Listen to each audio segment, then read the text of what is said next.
오늘 본문은 예수님께서 4명의 제자를 부르시는 내용인데 베드로와 안드레가 형제였고 야고보와 요한도 형제였습니다.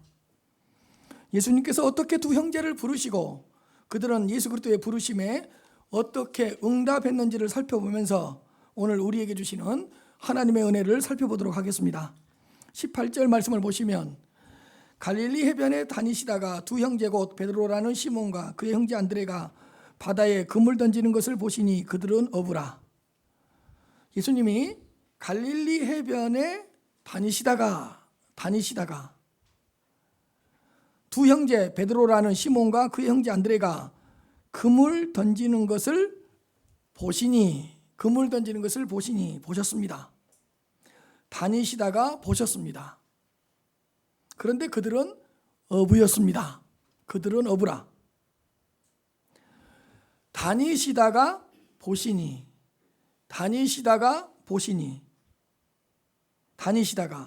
예수님은 갈릴리 해변을 다니시되 어떤 의도를 가지고 걸어 다니셨습니다. 아무 의미 없이 갈릴리 해변을 지나 걸어 다니시지 않았던 것입니다. 예수님의 모든 발걸음에는 뭔가 뜻이 있고 어떤 의도가 있습니다. 그러므로 어떤 성경을 읽으실 때 예수님께서 어느 장소로 이동하셨다, 어떤 성읍을 지나가게 되셨다, 어느 곳에서 쉬셨다, 이런 말씀을 읽을 때는 전부 다 예수 그리스도의 깊으신 뜻이 있다는 것을 생각하면서 읽으시기를 바랍니다.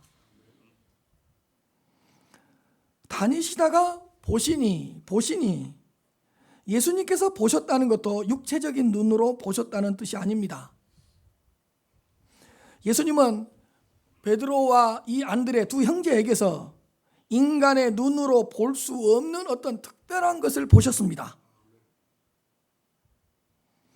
예수님은 그들의 삶 전체와 그들의 심령까지도 꿰뚫어 보셨습니다. 예수님은 두 형제를 먼저 보시고 먼저 찾아오셨습니다. 예수님은 창세 전부터 우리를 먼저 보셨습니다. 우리에게 먼저 찾아오셨습니다. 우리가 예수님을 먼저 본 것이 아니고 우리가 예수님을 알아서 먼저 찾아간 것이 아닙니다. 예수님이 먼저 우리를 선택하시고 우리를 먼저 사랑해 주셨습니다. 먼저 다가오셨고 먼저 찾아오셨습니다. 우리가 예수님을 바라보기 전에 예수님께서 먼저 우리를 바라보셨습니다. 우리에게 먼저 손을 내밀어 주셨습니다. 사실은 이것 자체가 은혜이고 복음입니다. 왜요? 예수님의 행동, 예수님의 움직임 전체는 전부 다 우리를 위한 것이기 때문입니다. 그러니까 예수님이 이렇게만 봐도 이건 복음인 거예요.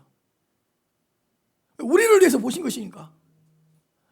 예수님이 발걸음을 두 걸음만 떼도 그것은 우리에게 복음인 거예요. 왜? 우리를 위한 발걸음이니까. 예수님이 눈을 들어서 이렇게 봤어요. 이거 자체가 은혜고 이거 자체가 복음인 거예요. 왜? 이 땅에 오셔서 그분이 행하신 모든 것은 우리를 위한 것이기 때문입니다. 우리는 영적 맹인이었고 영적 기머글이었고 영적으로 못 걷는 자였고 영적으로 손 마른 자였고 영적인 나병 자였고 영적으로 말을 못한 자였고 영적으로 가난한 자였고 한마디로 영적으로 죽은 자들이었습니다. 그런데 어떻게 우리가 먼저 손을 내밀고 어떻게 먼저 주님께 찾아가고 어떻게 먼저 주님을 사랑할 수가 있었겠어요? 없지요. 그러나 예수님께서 우리를 먼저 선택하셨고 먼저 사랑하셨고 먼저 찾아오셨다는 것을 기억하시기를 바랍니다. 두 제자들에게 예수님이 찾아오신 거예요. 19절 말씀을 보시면 말씀하시되 나를 따라오라 내가 너희를 사람을 낚는 어부가 되게 하리라 하시니 예수님은 어부인 두 형제들에게 놀라운 말씀을 하셨습니다. 어느 누구도 예상치 못한 말씀을 하셨습니다. 예수님은 항상 인간의 생각과 어떤 인간의 이성을 깨뜨리시는 것 같습니다. 그물을 던지고 있는 두 형제 어부들에게 나를 따라오라고 말씀하셨습니다. 그물을 던지고 있는 형제들에게 나를 따라오라고 말씀하신 것입니다. 예수님을 따라오라고 말씀하셨습니다. 그러니까 비천한 어부들을 당신의 제자로 부르신 것입니다. 그 보잘것없는 두 형제를 당신의 제자로 부르셨습니다. 아니, 인류를 구원할 메시아가 어부들을 당신의 제자로 부르시다니, 이 땅에 오신 하나님의 아들이 별 볼 일 없는 두 형제들을 당신의 제자로 부르시다니, 그것도 그 똑똑한 사람들이 모여있고 지성인들이 모여있다고 하는 예루살렘이 아니라 그 깡촌 갈릴리 해변가에서 당신의 제자를 부르시다니, 사람들에게 주목받지 못한 그 두 형제들을 제자로 부르시다니, 아니, 다니시다가 직접 보시고 당신께서 직접 당신의 제자로 부르시다니, 이건 세상이 놀라고 당사자들도 깜짝 놀랄 일입니다. 보통 제자들이 누군가 유명한 스승에게 찾아가서 나를 제자로 삼아 주십시오 이렇게 말하잖아요. 근데 인류의 메시아이신 그분이 그 갈릴리 해변에까지 오셔서 그물을 던지고 있는 그 보잘것없는 그들에게 너희들은 내 제자다, 내가 내 제자로 부르시겠다 이렇게 말씀을 해주신 거예요. 얼마나 놀랄 일이에요. 말씀하시되 나를 따라오라, 나를 따라오라. 제자는 예수님을 따라가는 사람입니다. 예수님은 어부인 두 형제들에게 나를 따라오라고 말씀하셨습니다. 나를 따라오라고. 다른 것 따라가지 말고, 세상 따라가지 말고 나를 따라오라고 말씀하셨습니다. 세상의 것을 따라가지 말고, 세상과 세상의 그 부와 세상의 형통을 따라가지 말고 나를 따라오라고 말씀하신 것입니다. 사실 이 두 형제들은 다른 사람들과 마찬가지로 세상의 부와 세상의 성공을 따라가던 자들이었습니다. 그러니까 이런 거죠. 어부들이잖아요. 그러니까 고기를 많이 잡아서 지금보다 더 큰 집에서 살고 싶었을 것입니다. 그러지 않겠어요? 고기를 왜 잡아요? 고기를 많이 잡아서 집 평수 늘리려고. 또 돈을 더 많이 모아서 더 좋은 그물을 마련해야 되고 더 큰 배를 마련해야 될 거 아니에요? 또 조금 더 여유가 생기면 아예 베드로, 요한이라는 이름으로 사업체를 하나 경영하겠죠. 그리고 몇몇 직원들을 두고 본인들은 조금은 편하게 어부 생활을 하겠죠. 그리고 어부와 관련된 여러 가지 사업을 좀 하겠죠. 그래서 기회가 되면 고기를 잡는 방법에 대한 책도 좀 쓰겠죠. 이렇게 하니까 고기가 잘 잡히더라. 갈릴리 바닷가에 몇 시에 어디에 그물을 던지면 고기가 많이 잡히더라. 좀 책 써서 베스트셀러가 되면 어떻게 해요? 이것저것 불려다니면서 강의도 좀 하고 특강도 하겠죠.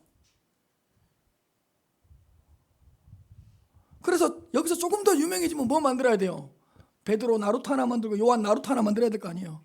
우리도 그 지방에 유명해지면 무슨 길을 만들잖아요. 누구 길, 누구 도로 만드는 거. 그럼 베드로의 길, 요한의 길, 베드로 나루토, 요한 나루토, 또 이거 하나 만들어야 될 거 아니에요.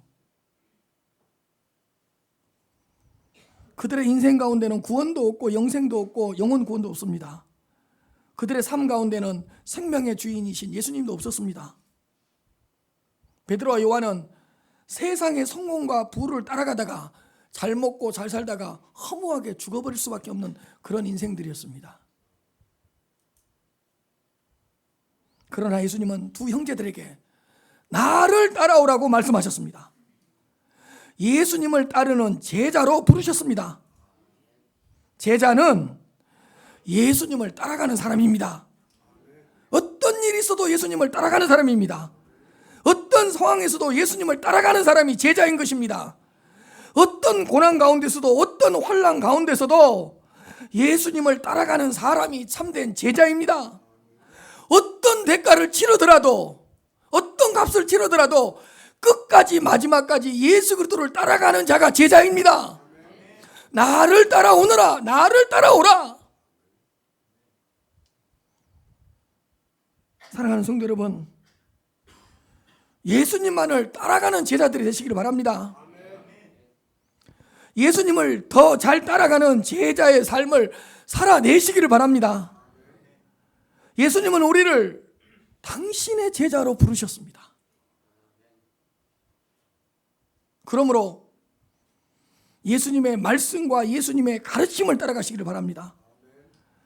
예수 그리스도께서 걸어가셨던 그 예수 그리스도의 발자취를 따라가시기를 바랍니다. 예수 그리스도께서 걸어가셨던 그 고난의 길, 십자가의 길을 걸어가시기를 바랍니다. 왜? 제자로 부르심을 받았으니까. 예수님을 드러내고 예수님을 보여줄 수 있는 제자들이 되시기를 바랍니다. 예수님을 꼭 닮은 그런 제자들이 되시기를 바랍니다. 아니, 아예 작은 예수가 되시기를 바랍니다. 예수님처럼 생각하고, 예수님처럼 기도하고, 예수님처럼 순종하고, 예수님처럼 겸손하시기를 바랍니다. 예수님은 우리를 당신의 제자로 부르셨습니다. 그래서 매 순간마다 날마다 예수님이라면 어떻게 하실까? 이 고난 가운데서, 이런 상황 속에서 예수님이라면 어떻게 하실까? 예수님처럼 사랑하고, 예수님처럼 용서하고, 예수님처럼 하나님 바라보고, 예수님처럼 하나님의 영광을 위해서 살아가는 그런 제자들이 되십시다. 저는 목회자입니다. 그러니까 목회에 대한 고민이 항상 많습니다. 진정한 목회가 무엇이겠습니까? 성도들로 하여금 예수님을 따라가게 하는 것입니다. 성도들로 하여금 세상 따라가지 않고, 세상 형통 따라가지 않고, 잘 먹고 잘 사는 거 따라가지 않고, 내 성도들로 하여금, 나에게 맡겨진 양떼들로 하여금 예수님을 따라가게 하는 것이 진정한 목회가 아니겠습니까? 예수님의 말씀을 따르는 제자들로 훈련시키는 것이 목회이고, 예수님을 더 닮아가는 제자로, 예수님을 더 사랑하는 제자로 양육하는 것이 진정한 목회가 아니겠습니까? 성도님들 삶 가운데서 예수님의 향기가 나고, 어딘가 모르게 예수님의 모습이 보이고, 성도님들 삶 가운데서 예수님의 사랑을 밝히 드러내게 하는 것이 진정한 목회인 것 같습니다. 한 사람 한 사람을 예수 그리스도의 제자로 양육하는 것이 진정한 목회라는 뜻입니다. 뭐 몇 년 만에 500명 되었다, 몇 년 만에 2000명 되었다, 3000명 되었다, 뭐가 그래요? 그 안에 예수님의 제자가 없다면, 그 안에 예수님을 닮은 사람이 없다면 그게 뭐가 대단한 거예요?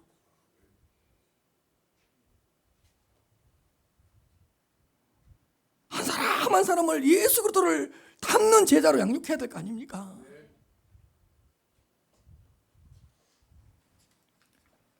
세상 사람들과는 좀 다르게 살고, 다르게 생각하고, 다르게 바라보게 하는 것이 목회입니다.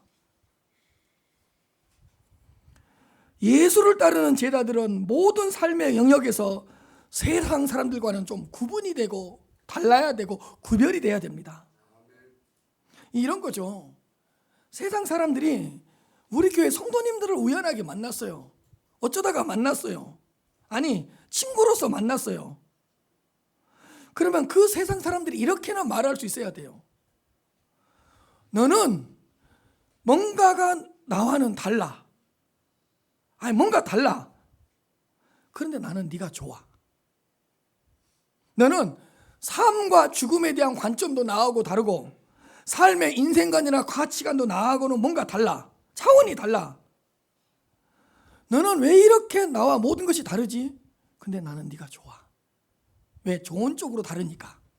좋은 쪽으로 구분이 되니까. 구별이 되니까. 뭔가가 다르다는 것을 보여주는 제자로 양육하는 것이 참된 목회 아니겠습니까?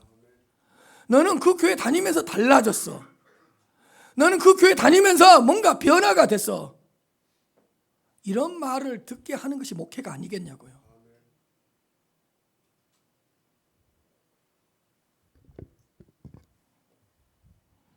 큰은혜 교회 다닌 지 얼마나 되셨습니까?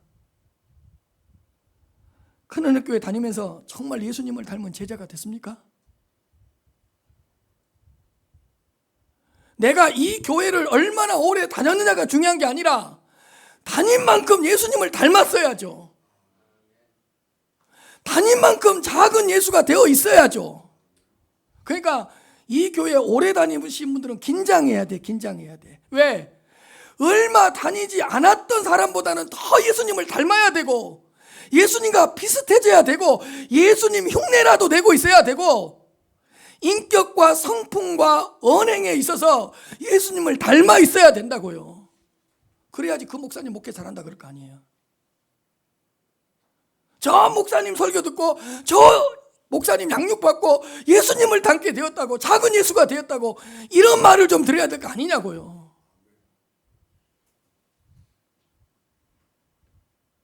화내는 거 아니까 열정이라고 생각하시고 들어주시길 바랍니다.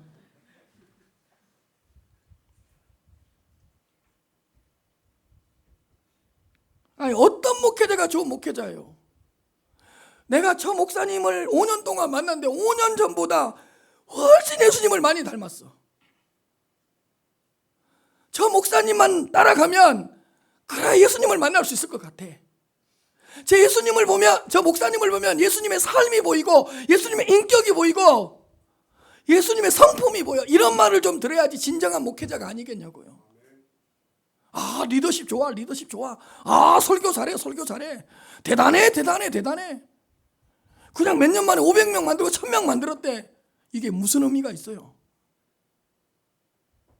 예수님을 닮지 않았는데.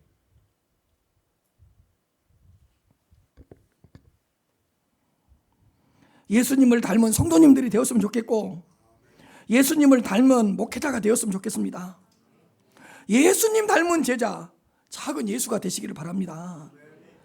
아예 작은 예수가 많아지는 교회가 되었으면 좋겠습니다. 저 교회를 가면 예수님의 제자가 돼. 저 교회 가면 작은 예수가 될 수 있어. 저 교회 다니면서 바뀌었다니까. 생각이 바뀌고 마음이 바뀌고 삶의 가치관이 바뀌었다니까. 이런 말을 들을 수 있는 교회가 됩시다. 그런 교회로 소문이 나야 돼요.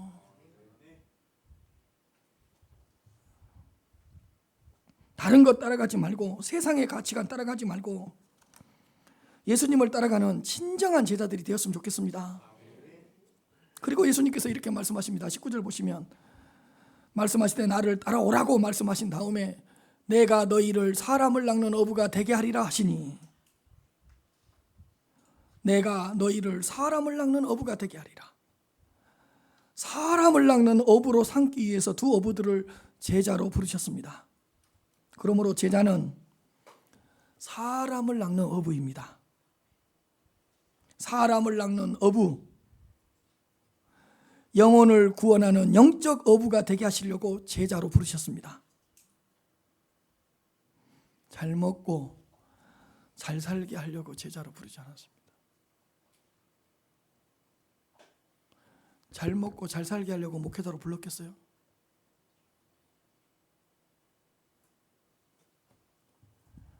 세상의 부귀영화를 누리게 하려고 제자로 부르지 않았습니다. 세상의 부귀영화를 누리게 하려고 저를 목회자로 불렀겠어요? 제자로 불렀겠어요?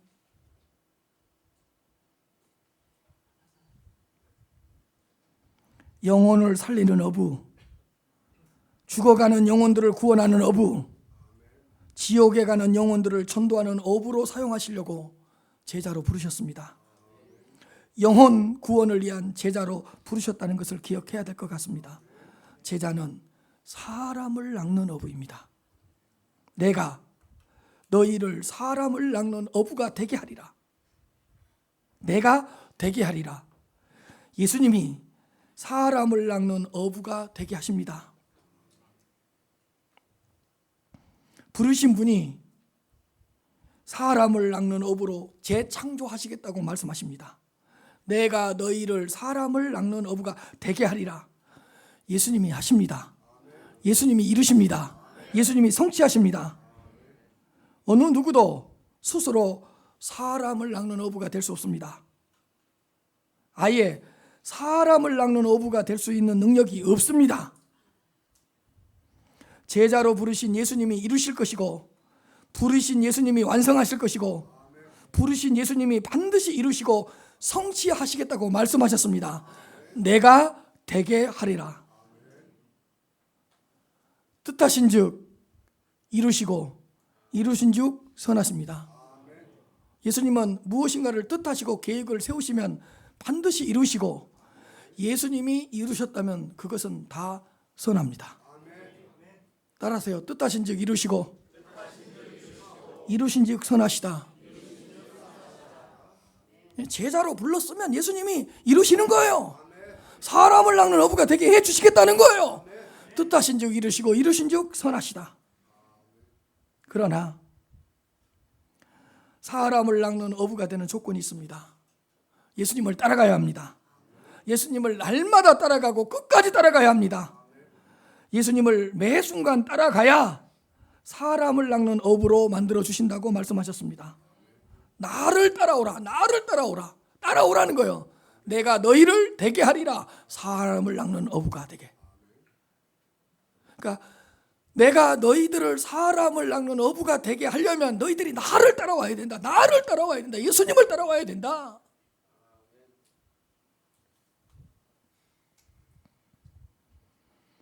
예수님을 따라가면 사람을 낚는 어부가 되게 하십니다. 예수님을 진정 따라가면 사람을 낚는 어부가 됩니다. 예수님을 날마다 따라가다 보면 사람을 낚는 어부가 되어 있을 것입니다. 예수님을 매 순간 따라가면 영혼을 구원하는 은혜가 임하고 영혼을 살리는 능력이 임합니다. 예수님을 매 순간 따라가다 보면 지역 백성을 구원할 수 있는 복음의 권세를 주십니다. 다른 방법은 없습니다. 어디든지 예수님을 따라가는 제자가 되어야 합니다. 어떤 상황 속에서도 예수님을 따라가는 제자가 되어야 합니다. 예수님을 끝까지 마지막까지 따라가는 참된 제자들이 되시기를 바랍니다. 사람을 낚는 어부가 될 것입니다. 예수님을 쭉 따라가잖아요. 그럼 한 영혼의 가치가 보여요. 한 영혼이 온 천하보다 귀하다는 것을 깨닫게 돼요. 그래서 예수님을 따라가다 보면 한 영혼을 진심으로 사랑하게 되고, 죽어가는 한 영혼을 그렇게 불쌍히 여겨요. 그래서 죽어가는 그 영혼들을 위해 금식도 하고 기도도 하고 철야도 하고, 그래서 그 영혼이 불쌍해서 그리스도를 전하지 않고는, 복음을 전하지 않고는 잠을 잘 수가 없는 거예요. 예수님을 따라가다 보면 한 영혼의 가치가 보인다니까요. 왜? 사람을 낚는 어부로 만들어 주시기 때문에. 이런 거 있잖아요. 여러분, 어떤 차량이 가는데 낭떠러지로 가고 있어요. 근데 나는 알고 있어요. 그쪽으로 가면 낭떠러지가 있다는 걸. 그럼 어떻게 해야 돼요? 그 차량을 막아야죠. 나만 알고 있는데 그쪽으로 가면 낭떠러지가 있다는 걸. 그래야지 그 사람 살릴 수 있을 거 아니에요. 자, 어떤 사람이 중한 질병에 걸렸어요. 근데 그 질병을 치료할 수 있는 약을 내가 가지고 있어요. 어떻게 해야 돼요? 나만 가지고 있으니까 줘서 살려야 될 거 아니에요. 당연한 거 아니에요. 자, 어떤 사람이 굶주려서 죽어가요. 근데 양식을 나만 가지고 있어요. 그 양식 어떻게 해야 돼요? 줘서 살려야 될 거 아니에요. 자, 그렇다면 어떤 사람이 하나님의 진노와 심판을 모르고 지옥을 향해 가고 있어요. 근데 지옥으로 가지 않게 하는 방법을 내가 알고 있어요. 어떻게 해야 돼요? 그 영혼 구원해야 될 거 아니에요. 그 영혼 건져내야 될 거 아니에요. 나는 알고 있으니까. 예수님을 따라가다 보면 이렇게 한 영혼의 가치가 보여요.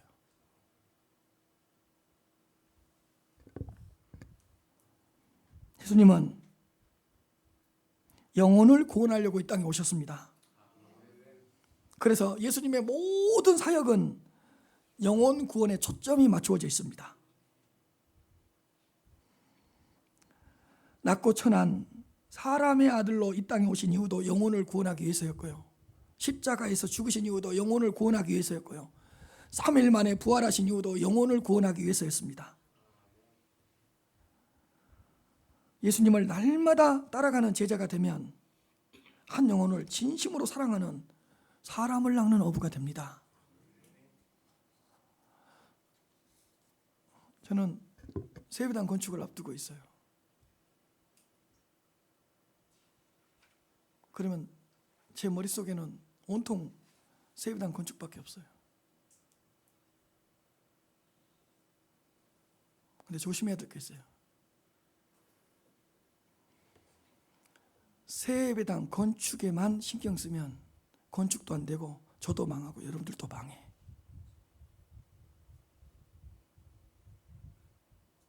그것보다 앞서야 될 게 있어요.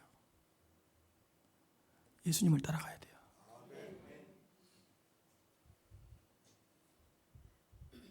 공사가 시작돼도 예수님 따라가야 되고, 공사가 잠시 멈춰도 예수님 따라가야 되고, 사실 완공된 후에도 예수님만 따라가야 돼요. 저는 사실 헌금에 대한 설교와 예물에 대한 설교를 하고 싶어서 입이 근질근질해요. 한시가 급하니까. 막 사업도 며칠 동안 해보고 싶은 생각도 들고 그래요. 돈만 준다면 모든 일 다 해보겠어요. 그러면 망하는 거예요. 우리는 예수님을 따라가면서 세배당 건축해야 되고, 예수님을 따라가다 보면 은혜 주시는 거고, 예수님을 따라가는 제자로 바로 서 있다 보면 하나님께서 그 뜻을 이루어 주시는 것입니다. 유혹인 거예요. 예수님을 따라가는 것을 놓쳐버리면 안 된다고. 제가 성전이 보이면 되겠어요? 예수님이 보여야지. 예수님이 보인 다음에 세배당 건축도 보이는 거지.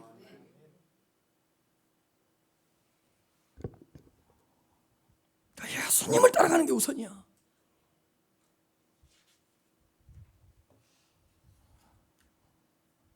예수님을 매 순간 날마다 따라갑시다. 예수님을 따라가되 끝까지 마지막까지 따라가서 사람을 낚는 어부들이 됩시다.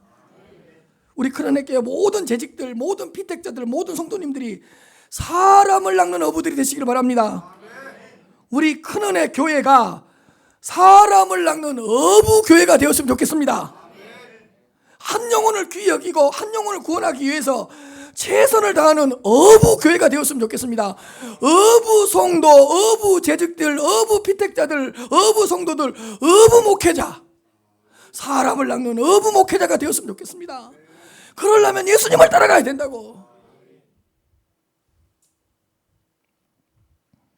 20절 말씀해 보시면 그들이 곧 그물을 버려두고 예수님을 따르니라. 그들이 곧 즉시 그물을 두고 예수님을 따랐습니다. 그들에게 큰 은혜가 임하고 성령의 놀라운 역사가 일어난 겁니다. 왜? 은혜가 아니면 평생 동안 붙잡고 살아왔었던 그물을 어떻게 내려놔요? 성령의 역사가 없으면 어떻게 평생 동안 붙잡고 살았던 그물을 내려놓고 예수님을 따라갈 수가 있었겠습니까? 말씀의 권세가 임하지 않으면 그물을 내려올 수도 없고 예수님을 따라갈 수도 없습니다. 그들은 그물과 관련된 모든 것, 그물과 관련된 삶 자체를 부정하고 자기 자신을 부인했습니다. 그들의 삶의 중심에는 항상 그물이 있었다고. 왜? 그물이 있어야지만이 고기를 잡고, 고기를 잡아야지만이 돈을 벌고, 돈을 벌어야지만이 더 큰 배를 사고, 더 큰 배를 마련해야지만이 더 큰 곳에 살 수 있을 거 아니에요. 말 그대로 세상에서 성공하고 형통할 거 아니에요. 그들의 인생에서는 심장만큼이나 중요한 게 그물이라고. 그물. 자기 조상 때부터 갈릴리 바닷가에서 그물을 유산으로 물려받아서 그물만 붙잡고 살아왔다고. 근데 어떻게 그 그물을 내려올 수 있겠냐고요. 그들의 중심은 그물이었었는데, 근데 그들이 곧 그물을 버려두고 예수님을 따르니라. 그들의 삶에는 항상 그물이 있었는데 이제 그들의 삶의 중심에는 예수님이 들어오신 거예요. 예수님이 계시게 된 거예요. 이렇게 바뀌어버린 거예요. 예수님의 부르심에는 한 단어가 있습니다. 곧, 요 즉시라는 단어가 있다는 것을 항상 기억해야 됩니다. 왜? 예수님께서 말씀으로 딱 부르실 때 그 말씀의 부르심 자체에 큰 은혜가 있고 큰 능력이 있기 때문에 예수님께만, 하나님께만 곧 즉시라는 말을 사용할 수 있어요. 사람한테는 쓸 수 없어요. 뭐 사람이 뭘 딱 하면 조금 있다 역사가 일어나요. 사람이 무슨 일을 하면 그 결과는 다음에 일어나요. 근데 예수님은 창조주이시고 전능자이시기 때문에 곧 즉시라는 말이 얼마나 그냥 쓰일 수 있어요. 예수님께만 쓰면 되는 거예요. 예수님께서 딱 말씀으로 부르시니까 그 말씀이 그들 안에 역사하고 성령께서 감동하셔서 곧 즉시 그물을 버려두고 예수를 따라가게 하는 은혜가 임한 거예요. 말씀이 그들 안에 떨어지는 순간 그 말씀이 그들을 당긴 거예요. 곧 즉시. 그래서 여러분, 창세기 1장에 천지를 창조했을 때 그 말씀 자체에 능력이 있고 말씀 자체에 권세가 있기 때문에 말씀하시면 언제 창조되던가요? 곧 즉시. 어떤 피조물이라도 곧 즉시, 곧 즉시.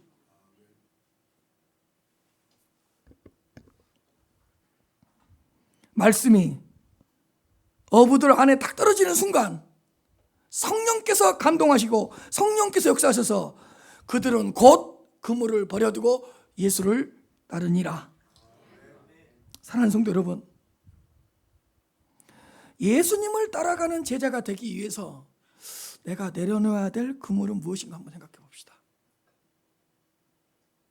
내가 예수님의 제자로 살아가고 싶은데 내 발목을 잡고 있는 것이, 내 발목을 잡고 있는 그물이 무엇인지 한번 진지하게 생각해 봅시다.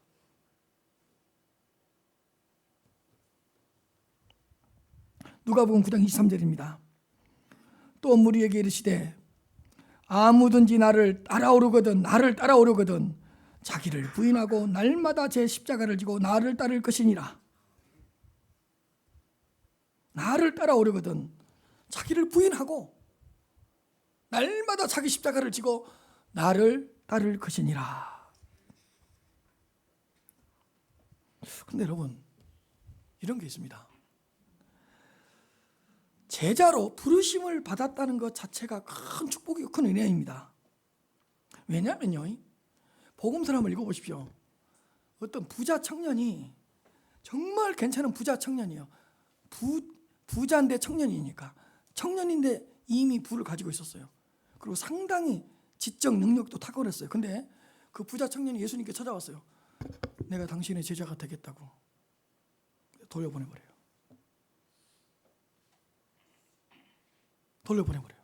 희한하죠.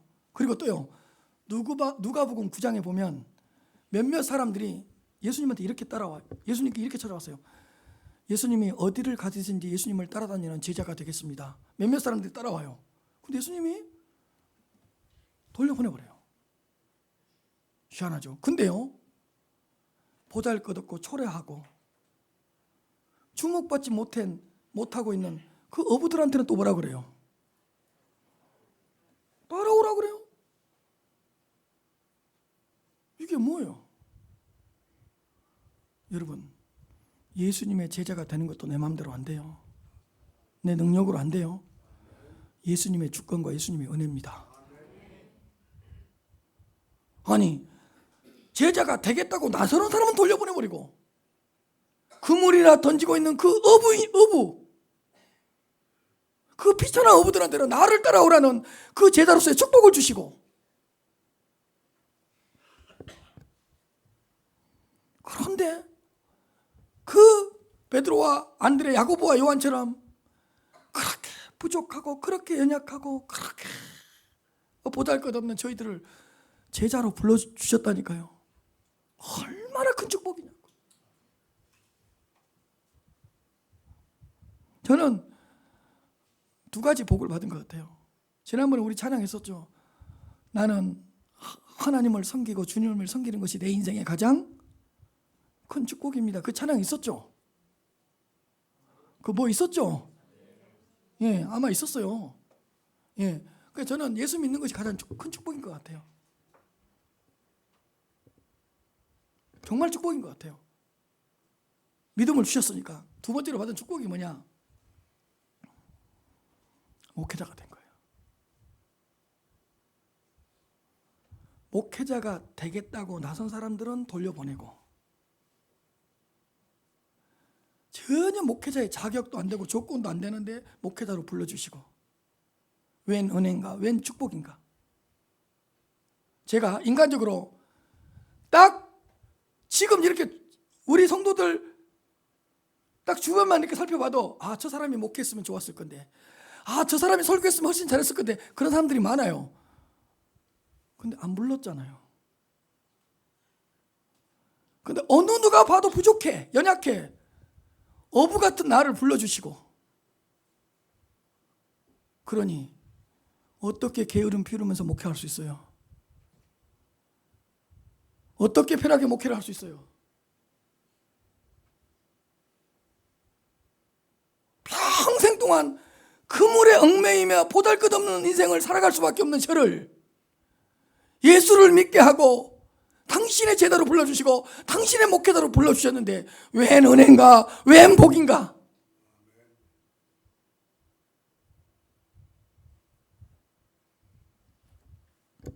그런데 우리도 제자로 불러주셨잖아요. 내가 뭔데 예수님을 드러내는 축복의 통로가 돼요? 내가 뭔데 예수님의 사랑을 전하는 축복의 통로가 되냐고요? 내가 뭔데 예수님을 드러내는 축복을 받았냐고요?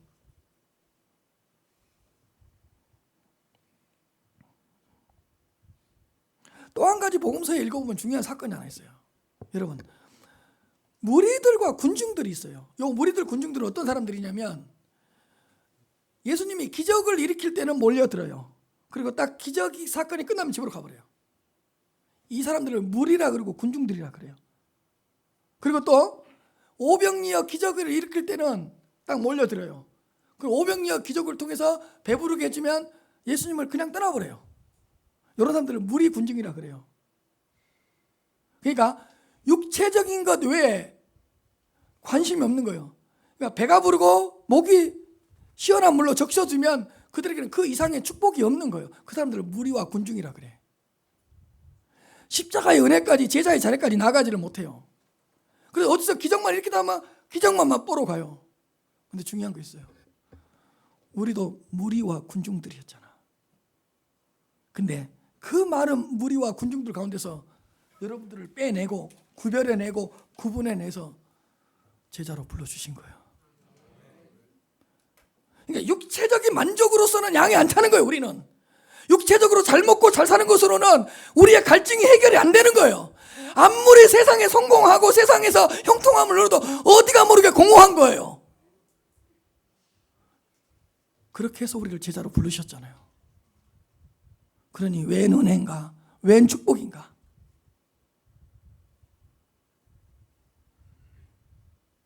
무리와 군중으로 내버려 두지 않고 그 가운데서 빼내고 구별해내고 구분해내서 당신의 제자로 부르시고 당신의 제자로 살아가게 하셨으니 얼마나 큰 축복입니까?